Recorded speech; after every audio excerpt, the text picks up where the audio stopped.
Our presenter for today is Robert Yeager.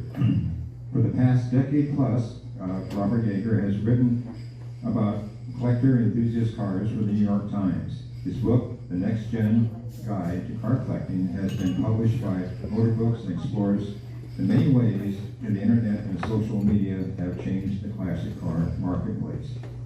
A car guy since acquiring it in 1944 at the age of 16, he's owned and enjoyed a variety of collectible cars. Boy, I'm muttering this. Enjoyed a variety of collectible vehicles over the years, ranging from a 1947 Cadillac 7-passenger sedan to a touring body 64 Alfa Romeo 2600 Spider. He's a former magazine and Associated Press correspondent and original writers for Reader's Digest. He is an author of 2 critically acclaimed nonfiction books by McGraw-Hill and numerous articles in major national newspapers and magazines.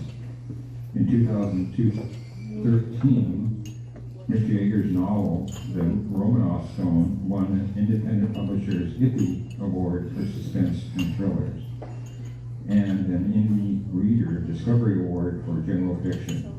Born in Los Angeles, he attended Columbia University and has degrees from Whittier College and the University of California in Berkeley. He's lived in the U.S. and London, England, and traveled in the UK, Africa, Europe, Mexico, and Canada. Please welcome Bob Yeager.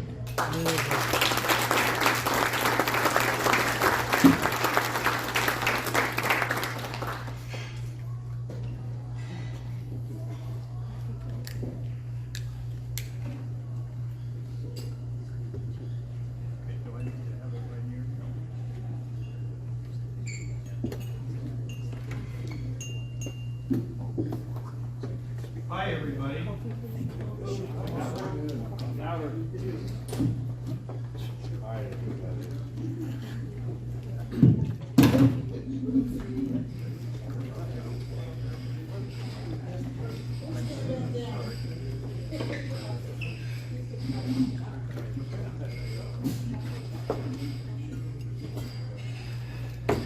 Hi, everybody.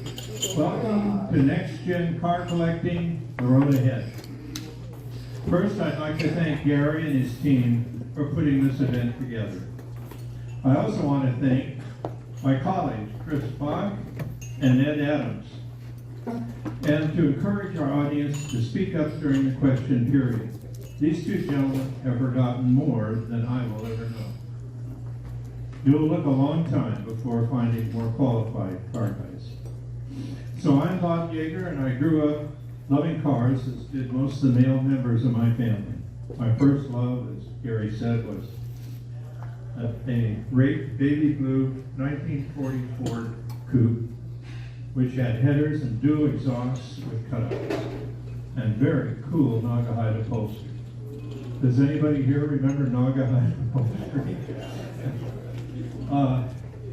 After that, I had a great big 47 Caddy 7-passenger. More recently, I've owned a string of treasured Alfa Romeos. You might have seen my beautiful 2600 Spider at shows like Concorso. I owned that car for 23 years. I bought it for $12,000 and sold it for 6 figures. A really dreamy car love story.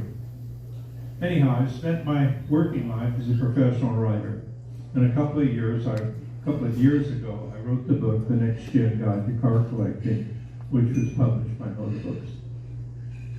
That followed a dozen plus years of reporting on collector cars and collector car markets for the New York Times. And during that period, I became aware of 3 distinct inflection points, or transformational changes, if you will, that are and were and are reshaping our hobby. First, of course, is the explosion in online platforms where vintage automobiles and specialty vehicles are bought and sold. Never before have the venues for buyers and sellers been so many and varied. Collectors from anywhere on earth can purchase vehicles they've never seen or driven. When I covered Aaron Sotheby's sale of the Alfa Romeo BAT cars, they estimated that the live streamed audience of viewers and bidders was around 1 million people. As I recall, the 3 cars sold for something over $14 million. The second significant change came as collector vehicles were increasingly seen as investable assets, alongside rare art, stocks, bonds, and real estate. A couple of years back, a 55 Mercedes became the most expensive car ever auctioned when it sold for $135 million to a private collector. According to Haggerty, over the last 15 years, blue chip collector car values gained nearly 300%, outpacing both the S&P 500 and, for a while at least, the price of gold. And never forget, we can physically enjoy these assets with the sun on our faces, the wind in our hair, and a cherished partner and or pet by our side. Hard for a crispy stock certificate or government bond or even a shiny gold coin to match that. The final change, transformational change in our hobby, is its evolving demographics. In examining more than 18,000 sales between 2016 and 2018, in which collector vehicles changed hands from older sellers to younger buyers, Haggerty found the single largest group of purchasers were roughly from the late 30s to the early 50s. And the firm predicted that within a few years, millennials will become the hobby's dominant group of buyers. Another changing demographic involves gender. Haggerty says that though still small in absolute numbers, enthusiast vehicles insured by women grew by nearly a third between 2010 and 2020. Think of the ladies who graced Pebbles Greens in the recent past. Caroline Cassini, now auction manager at Broad Arrow, who's been coming to Pebble Beach since she was 3 years old. And her family has won Best in Show twice. Teresa Gilpatrick, longtime executive director of the Ferrari Club of America, and now a senior executive at the Skip Barber Racing School. Anne Brockington Lee, who continues to field concourse cars she began collecting with her late husband. The list goes on. Just a few months ago, Arnold Sotheby's launched its first bespoke newsletter dedicated to female car collectors. The winds of change are blowing, said Annette Abachi, senior specialist and chair of Sotheby's Art of Collecting Group. And riding them will be a wave of new collectors. It is our sincere hope that by supporting each other and sharing our knowledge, we can open up the world of collectibles not only to more women, but also to other groups that have been typically underrepresented in our hobby. So after this decade plus of significant change, where is our hobby of car collecting headed?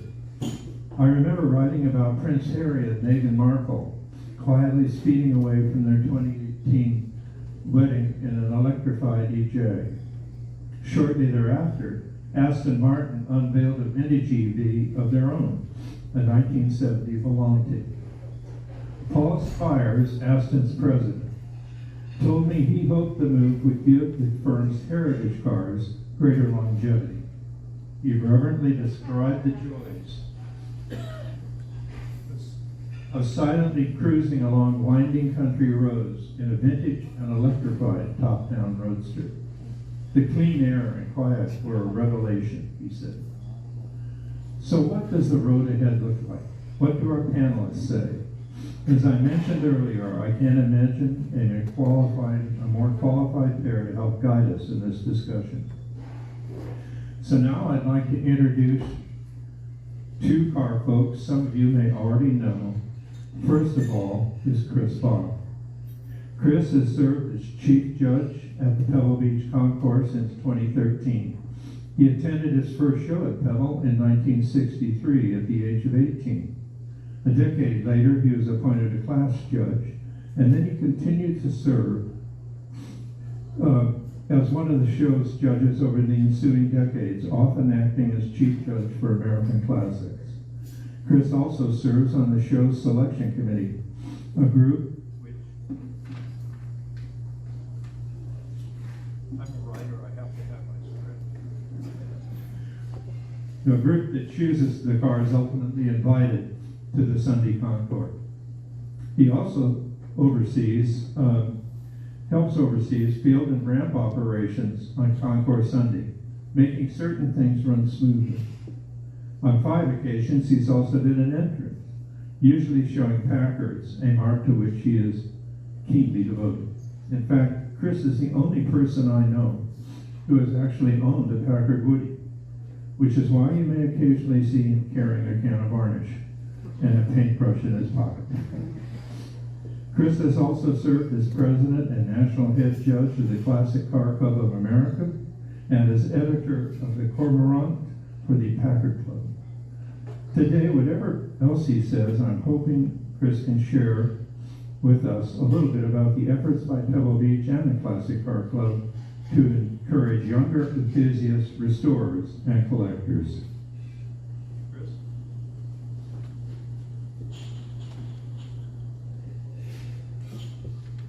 Thank you, Bob. It's a pleasure to be here, see some familiar faces. You know, you bring up interesting subjects.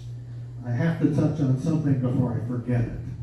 And that is, if Aston Martin thinks that they're going to sell electric roadsters to people who want to quietly whoosh along a road, they don't know car people, because driving a car where you can't react with an engine just doesn't seem to compute for me. So I don't know where that one's going to go. You know, we do have a problem in a lot of phases of the hobby, and that is attracting younger people, bringing younger people in. I have the honor to be the chief judge at Pebble Beach, and that is one of my biggest challenges, is to bring younger people into our ranks. And we've been relatively aggressive in bringing in shadow judges.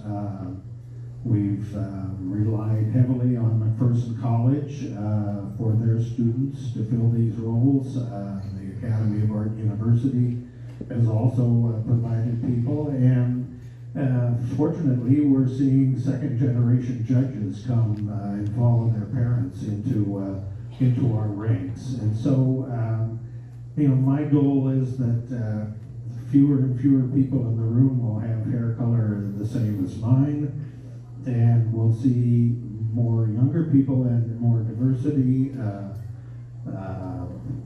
more and more female judges. We've made a real effort in that direction with some success. So we're acutely aware that we need to change with the times and bring along the people that are going to follow us to do what we do. I know the restoration business is going through the same agonies. I hear from friends in the restoration world. While I was driving down here today, Steve Babinski called me from New Jersey to, of all things, ask me how much gas to put in his car for the tour, because he didn't want it to splash out. But the next generation to follow our current master mechanics and master creative people is a real challenge, I think, facing the hobby right now. And fortunately, places like McPherson and I forgot the name of the place in Seattle, but there's more programs out and around. You know, I look at areas that I see a real void, and we're losing some of our wonderful old trimmers in this world. And it's an area, when I look at cars at Pebble Beach or anywhere else, where you can often see a beautifully prepared car that'll begin to fall down in terms of the quality of the trimming work and upholstery work in the car. So we need to encourage people in that part of the hobby. You know, you talk about changes that have gone on through the hobby. I was sitting here thinking while you were talking that one of the changes that I've seen is the transportation of collector cars. You know, when we bought a car in 1950, how did you get it from New York to California? You know, there were no professional hauling companies. Passport Transport didn't exist for a long time.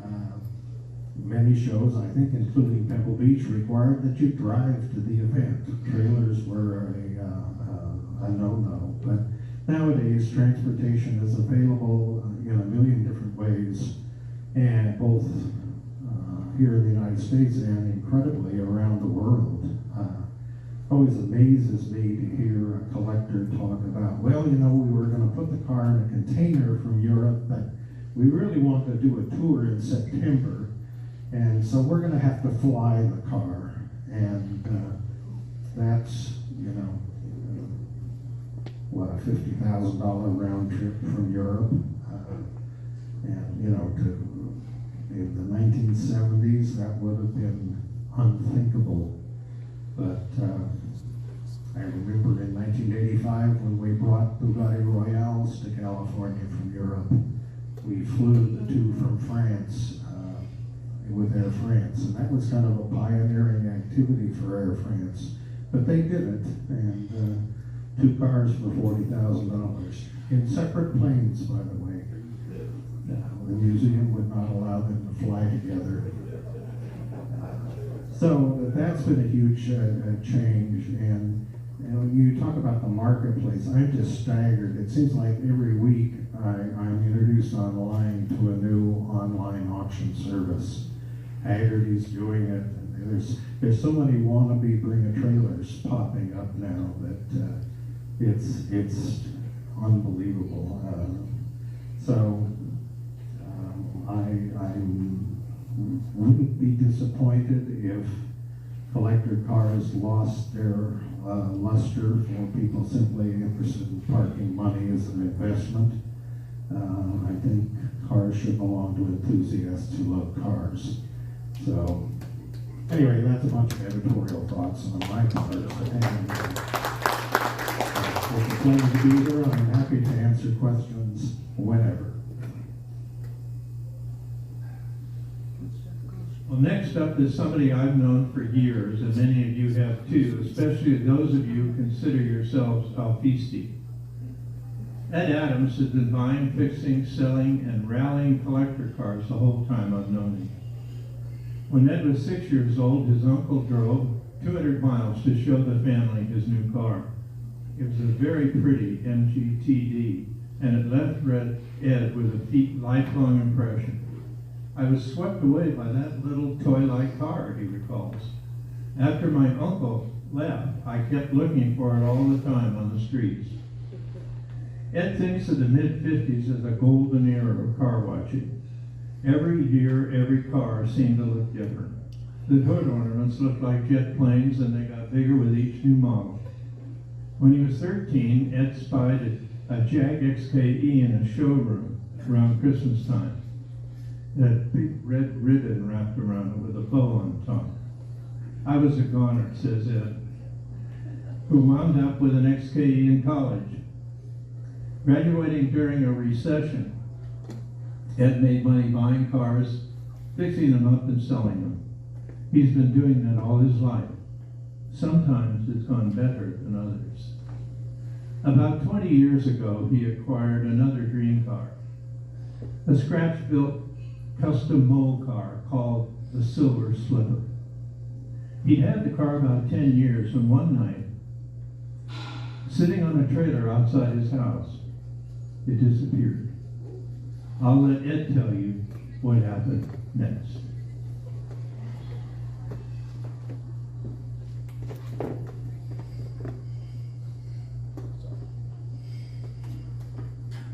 I was pretty surprised when I saw the car was stolen. I figured it would never be stolen because it's so unique that thieves could never sell it. The car, I've actually talked to people who have seen the car, but I haven't been able to connect to the car. Like, it was taken out to the Central Valley, or a lawyer took it in trade for some illegal stuff these people had done besides stealing the car. And the car is now in Maine, which is I'm gonna go back here next year to the car shows and actually see if I can find it. I think I have a pretty good chance of doing it. That's fine. I missed the car, but you know, life goes on. I got a great Alfa Romeo that I drive that belonged to Ivy Zaremba and Jay Lamb. I am the keeper of the El Rato right now, which is giving me a lot of pleasure to drive. Sure, you guys will have special car stories too, but that's my car. But here in the in the 50s was just a great time for cars. You know, all the cars looked different. GM had 3 different models of every car they sold.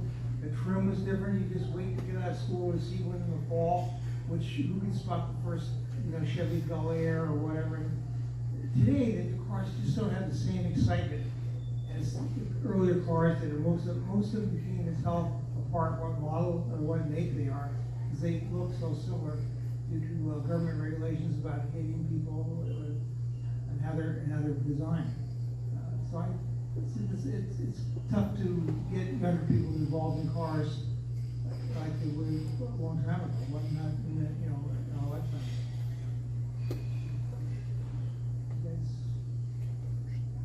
How do you guys feel about that?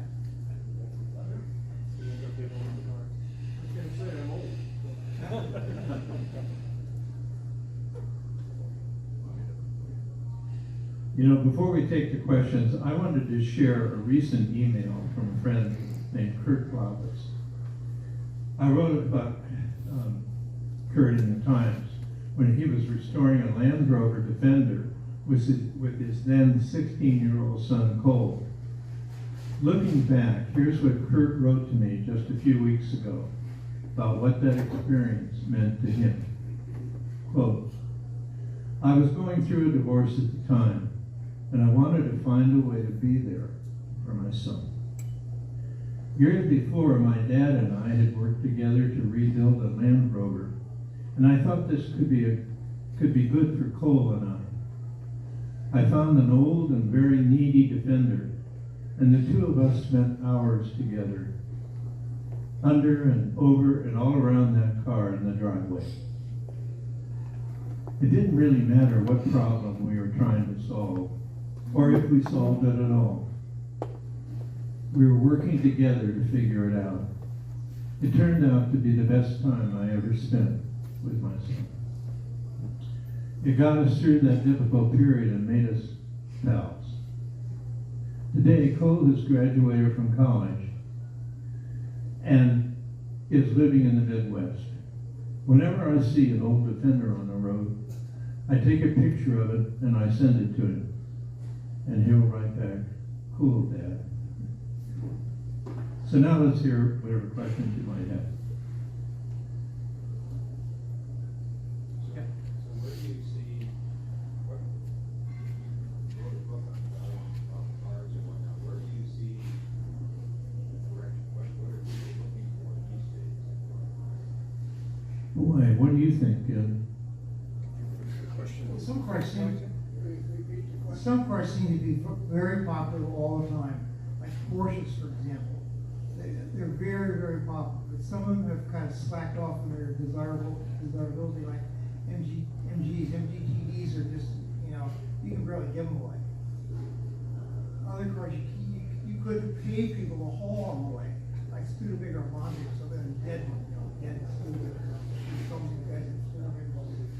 But I see gradually certain niches of cars are going to keep going, like the Porsches, Corvettes. Other cars are just going to fall by the wayside. I have no idea how these really complicated modern cars are going to hold up in driving, like the Bugatti Veyrons, things like that, where the fuel systems are made out of some kind of plastic that the gasoline they have eats away at the plastic, which has happened to some Ferraris I know. So it's a touchy situation. How what's going to be good and what's going to be bad. So you better just buy them for enjoyment, not for hopefully making a lot of money on them when you sell them. I think for a long time, and I don't know if it's going to hold up in the future, but people, once they got some financial independence and maybe their children were grown and they had a little spendable income. They bought the car they lusted after in high school. And if you were in high school and the 55 Chevy was the coolest thing in the parking lot, you wanted to buy one. And, you know, that generation has moved through, and for a while those cars were off the roof, and now they've kind of settled back down because those people are older. But the next generation comes along. And, you know, I've been around this hobby a long time, and just one comment I'd make. I remember in the 1960s, I would go to a classic car meet, and somebody would be sitting around saying, oh, you know, the old brass guys are all dying off, and nobody's going to ever want those cars. Well, try and find a good one now, and look at the prices. So I think that the market cycles, and you know what's popular today might not be as popular tomorrow, and what has fallen from favor will get a new bit of wind under its wings. But I also remember that, you know, I've been on the board of the Classic Car Club, and it has a dwindling membership and an aging problem. And they say, oh, we've got to get younger people into the hobby. How do we do this? We'll reach out to high schools. Well, what they really need to recognize is the younger generation for the Classic Car Club is people from 40 to 60 years old, and not 20 to 30 years old, because they have to have the reality to be able to participate in the market. So there's a lot of factors at play. Yeah, Chris, the selection committee, are you still being besieged by owners who want to submit their car for consideration? Sure. You know, we get, for a field of 210 cars, we probably process 1,000 applications every year. And we field phone calls and divert God knows how many more that, you know, wouldn't ever fall into the categories. But, no, it's Are there a good percentage of new owners that are contacting you, or is it the same? You know, there are. I mean, we have certainly owners that have been bringing a car every year for 30 years. And, you know, we try and announce chosen classes 2 or 3 years in advance because people will actually restore cars for that class. But no, demand is there.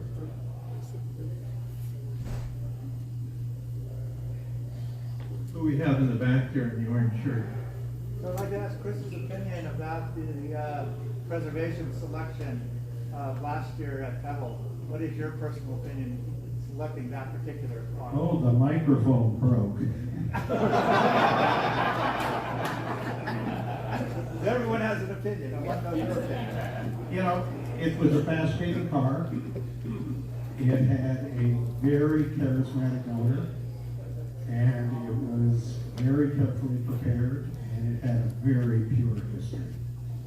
So, in terms of being a preserved car, it ticked all the boxes. I probably shouldn't say anything else.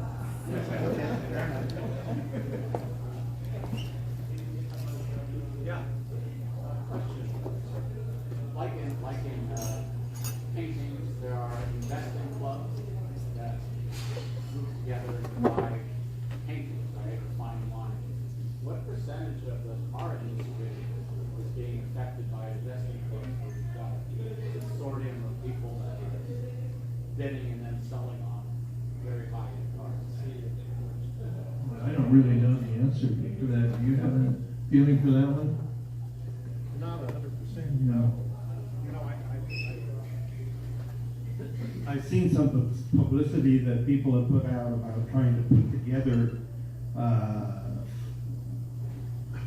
piles of money to buy collector cars as an investment. But I've never really seen it materialize or been made aware that, oh, this car belongs to the XYZ mutual fund of owning a classic car. So I don't know how that works. I've seen offers where people were kind of selling pieces of cars, collector cars. Timeshare. Yeah, yeah. anyway, More questions? Yes, sir. Go ahead. Okay, go ahead. Yeah, I mean, it's more of a comment than a question, but I think part of the problem with getting younger people involved with car hobby these days is that cars are just not as special now as they were 40, 50, 60 years ago, when, you know, a car was kind of a hot thing to have. These days, it's almost like expected that you get one as a graduation gift, and they're treated kind of like appliances. So I hate to be a prophet of doom, but I think that excitement is generated by collectors at a very early age. It's going to be hard to keep that going. I don't know how other people feel about that. Yeah. I was at a car show last week in Saratoga and talking with folks who had cars. They basically say the younger guys, they don't buy cars anymore. Right? They go for the Waymos, whatever. Just Yeah, take you anywhere. yeah. They don't really care Again, about it's cars the whole anymore. idea of mobility is sort of an appliance. Yes. You don't So they- actually have to have the vehicle. Yeah. So the guys felt like 50 years from now, your car might not work very much. Because a lot of folks still here. Yeah. Yeah, I remember interviewing the head of design at the Los Angeles College of Design. And, you know, he said, I said, you know, how come all the cars look the same? You know, all these SUVs and stuff. And he said, well, you know, they're all done on computers, and a lot of the measurements, like how far the driver is from the steering wheel and things like that, it's all government regulation, you know. So there's so much similarity, I think, between cars now. Even, you know, marques like Ferrari and Maserati, you know, they have SUVs, like Ford does, and they all tend to kind of look a little bit alike, you know. Yes, sir. A little bit of an outlier report. I can't think of anything further from classic automobiles than dirt bicycles. So I'm at Laguna Seca for the mountain bike bicycle celebrations. It's a nationwide, not a worldwide event. I didn't want to yell. Hi there. I recently returned from the Laguna Seca mountain bike. It's called the Sea Otter Classic. It's been going about 25 years. Couldn't be any different from what we enjoy here in Los Angeles. But, a couple observations. First one is, I'm in my 70s. Everybody above 60 years old who was at that thing was riding the very latest carbon bikes with electronic shifting and all that cool stuff. Bikes typically between $10,000 and $15,000. It's a bicycle. Their sons, their grandsons, their nephews were riding bikes from the 70s and 80s that were perfect. They've been used, but they had the right equipment on them, they had the right derailleurs, and it was just interesting watching that the different generations doing the same thing, riding a bicycle around Laguna Seca. The younger people chose the old bikes, and the older people chose the new bikes. And it went on all week. It's just, it's because it's a fashion thing. And for some of us, ours is for others of us, ours is all. It's a fashion thing. And maybe that's the way to get the youth in, is to have them fall in love with something like that.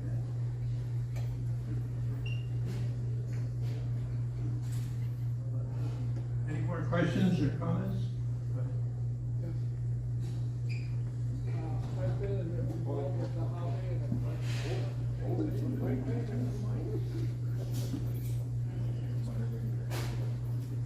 I've been a collector and a driver and so forth for over 50 years. And in one regard, I'll bring this to the attention of everybody, is while we have these beautiful cars, we're not bringing them out, we're not taking them out, we're not providing the opportunity for the community to really know about it and also have some respect and appreciation for our cars. I've always said that if you really want to put and bring the hobby forward, and I like to do, is to get a 3-year-old, 4-year-old, 5-year-old, and give it a ride in a Model T Speedster. open cars, wind in your face, they crackle, they make all kinds of noise, they laugh and do the thing. And these are what the kids just absolutely get thrilled about this. They're mine. I own that little boy or little girl because they wrote in my magazine. The other thing I was going to say is I've been involved and actively trying to put together restoration groups and also educational programs. And it's been a real challenge. I'm working briefly at San Jose State University now, trying to put a program together. But in the process of putting these programs together, I don't find that there's a lack of interest from young, particularly boys and girls, to be involved in the restoration of the automobile. But it's an educational program that's missing. We do not have good programs available for the number of students that could be involved in the hobby. We need to do something about that. And the primary portion of getting from A to B is financing. San Jose State would be happy to run a program if it was funded. Foothill College would also, well, Foothill College already has a program. But I was working with Monterey Peninsula College, the same with them. They would run a program if it was financed. So we need to collectively start looking at what the issues are to support the future of our hobby. And I don't see the collective energy or the collective interest to support it financially. Thank you.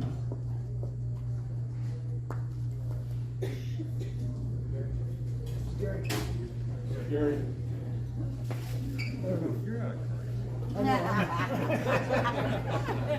But I can ask questions, can I? This is going to be amazing. I had questions along the same general lines, and you had mentioned McPherson College back east, and I happened to met several of the graduates of the school and so forth like that. Getting a program like that started was usually through large donations and a lot of help to get I think one of the best programs in the country right now at McPherson. What's your thought about that, of how we can improve this, the education of these young kids? Because at least from my experience, the young gentlemen that I have met, they're a pretty impressive group of people, both men and women. And since you have some experience with them, can you extrapolate on that a little bit more?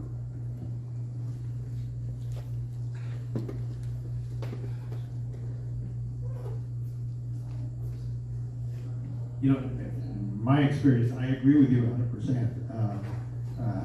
And the other gentleman and his comments. McPherson is an impressive program. It's got some years under it now, and it's got a heck of a lot of money under it right now. And I think the problem is starting the ball rolling. I think McPherson found that once they had a functioning program with visible results, getting donations to expand the program. I know at one point they were trying to get a second campus on the West Coast. But where you get the initial endowment, God knows. You know, we have a lot of hobbyists with deep pockets, and it would be great to see some of that money go to work. I know there's a program now in Salinas, which Don Williams got behind, and the Pebble Beach Concours has gotten behind with an automotive restoration program. And so some of the money from the Concours goes to that now, and it's getting some wind under its wings. But we sure need more. And you know, personally, I love working with the McPherson students. There is such an enthusiasm. And they have a great little newsletter which you can write and ask to be put on their list. And they're looking for more and more people and looking to help others. And to your point, sir, getting people in the car is the biggest way to win collectors over. It doesn't have to be a 3 to 5 year old. You put a 16-year-old in a 1928 Packard with a crash box transmission and you set them out driving, and they're going to have an experience they've never experienced in their life, and it's going to stick with them. And you know, while people aren't lining up when they're 15 and a half to get a driver's license as much as they used to, but the hobby's not going to go away. Collector cars aren't going to go away. People still ride horses, and they've gone out of style for years. So, but the best thing that we all can do is get our cars out in front of people. Yeah, when I had either of my cars, when I had them out, people would just stand around and people take photographs of the Alpha constantly. There's a park in front of my house. I mean, like daily, they take a picture of the car. And I live on a side street, so getting the cars out is a real key to getting people excited about them. I got two little grandsons, and one is 9 and one is 6. And this Thanksgiving, I'll take the 6-year-old out. I have an old Mercedes sports car, and last year I took the 9-year-old and drove him around up on the North Coast, and you know, it was just a great experience, you know, because the kids have never seen a car like that. They, you know, you're low, you know, you're going fast, you're going around corners and stuff. You know, they all ride in these troop carriers and that sort of, you know, kind of SUV thing. So I think he's right on. Is there any other questions, or does that wrap us up?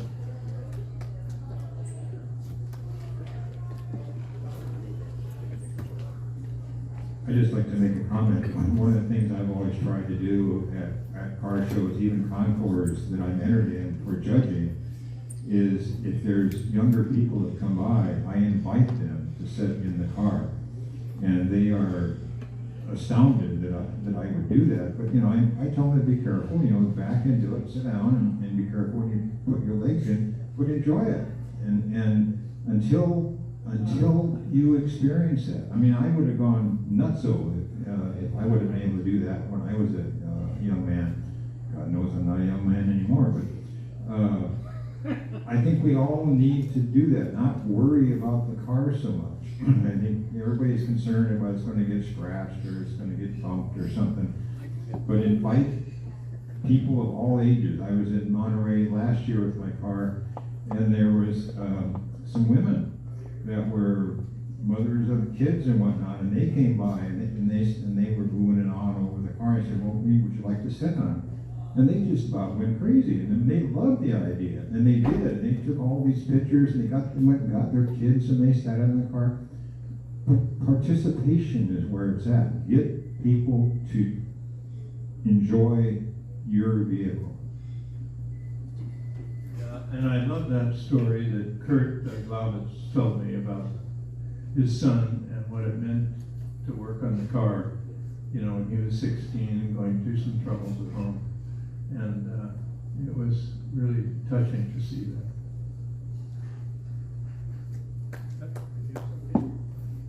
I guess we're done. Thank you so much. Thank you, gentlemen. Thank you.